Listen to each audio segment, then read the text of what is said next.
Bom, amanhã as eleições, né? Pois é, as eleições, a democracia surgiu na era da Grécia Antiga, apesar da ela de Atenas já existir desde a Idade do Bronze até anterior a esse período. A democracia, como sistema político, só foi inventada no século V antes de Cristo. Naquela época, muitos acham, né, que os votos eram feitos com concha lá, cerâmica, mas não, eles até chegaram a fazer isso mesmo, né, o pedaço de concha, de cerâmica, mas depois eles inventaram uma máquina chamada Cleiterion, para uma grande máquina de madeira para contar votos, né, feita em Atenas no período clássico.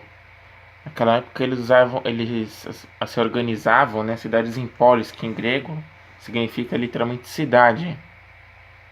Daí a palavra política, né, onde era praticada nas polis, nas cidades. E aí a democracia era algo muito limitado, né?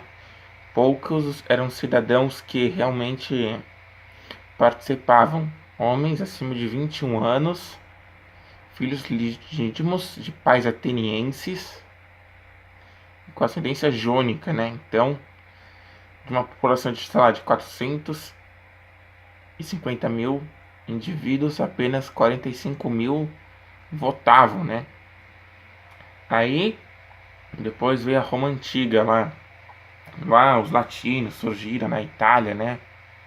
E teve o bem público, né? Res pública, né? A coisa pública, né? O bem comum, né? E e ampliou, né, a Lei das 12 Tábuas, entre outras conquistas. Foi graças à democracia inventada pelos helênicos, né, os antigos gregos. E aí na Câmara eles praticavam na Ágora, né, na Ágora, os gregos antigos, então tinha Bulé, o Conselho dos 500. Então os antigos romanos, né, os latinos inventaram um senado, senadores, né. Tinha que ter mais de 60 anos para participar. Foi uma evolução de um conselho de anciãos, né? Esse senado aí, no começo da República Romana, né? Lá no século VI, V antes de Cristo, né? E indo pro Brasil, foi. Os portugueses chegaram aqui em 1500, né? Pedro Álvares Cabral veio tomar posse,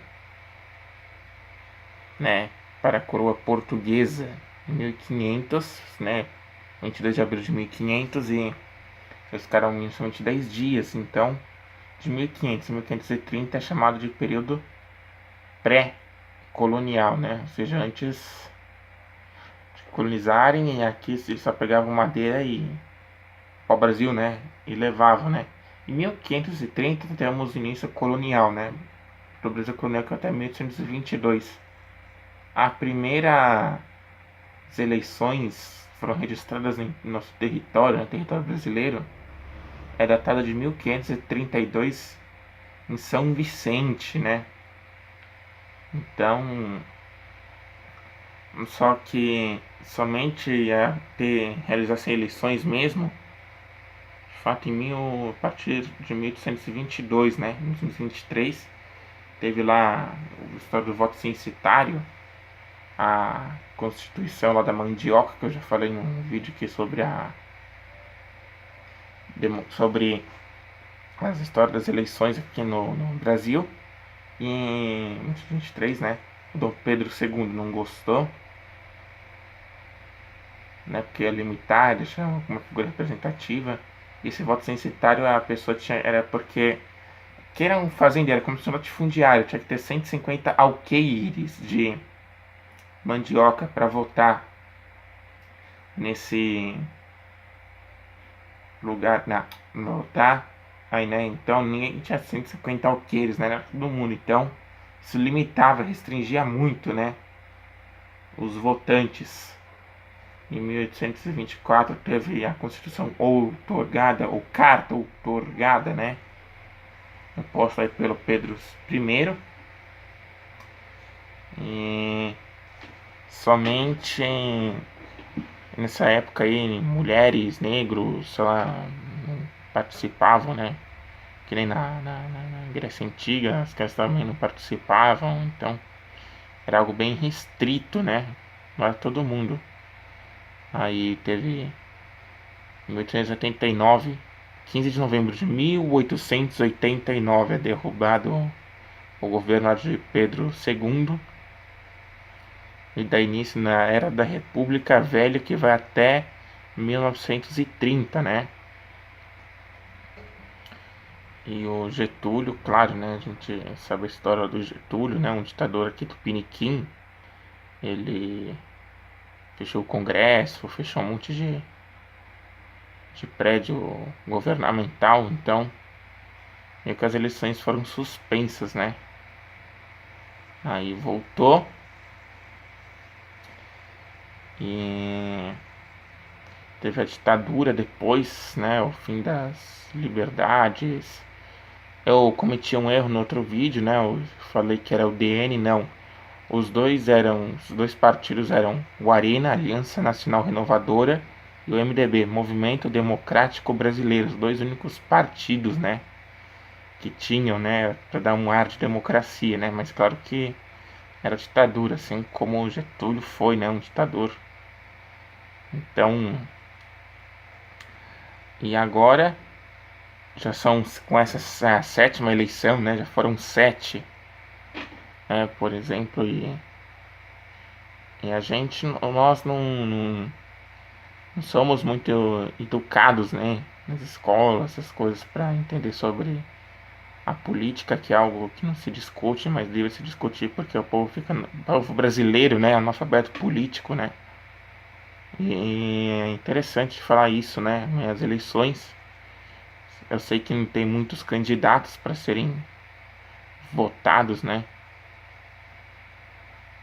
mas por conhecer da história dos candidatos, as propostas, essas coisas, né? Você, sei lá, como se fosse uma casa para um candidato, para uma pessoa, vai, e desse a sua carteira com dinheiro, né? Ou seja, a carteira seria os cofres públicos, né? Do seu imposto, essas coisas. Você não vai, sei lá, dar cartão verde, né? Carta branca, sei lá, para fazer o que ele quiser com o dinheiro público, né? Mas infelizmente o povo brasileiro, né? Desculpa a sinceridade, mas ainda é ignorante.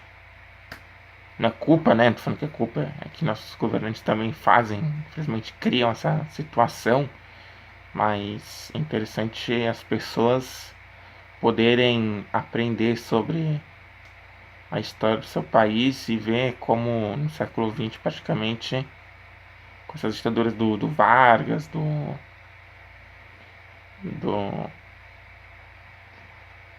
da militar, né? Principalmente a CIA, né? Com medo lá do Brasil virar uma segunda Cuba, uma nova Cuba, né? Sei lá. Eles acabaram dando presente, entre aspas, né? 21 anos de ditadura, né? 1864 a 1985, né? Praticamente que não houve mais democracia, teve o AI-5, o famoso AI-5, né? Os políticos foram perseguidos. E, por exemplo, os deputados, as pessoas acham que o presidente é importante, não, os deputados são importantes. Os senadores, por exemplo, os senadores, o mandato máximo o mandato dele é de 8 anos, né? Por exemplo, né? E dos presidentes é de 4, tendo direito a mais uma reeleição. E não como o ex-presidente Lula, que ele queria se reeleger novamente, né? Isso não existe em nenhum país, né? Como Lula. E eles, por exemplo, os deputados que federal, né? Que vão escolher, por exemplo, o presidente da Câmara dos Deputados, essas coisas aí, né? E é isso aí, pessoal. Vocês gostaram do vídeo? Se gostou, dá um curtir. Esse é um vídeo aí que é amante da história. Falou, um forte abraço.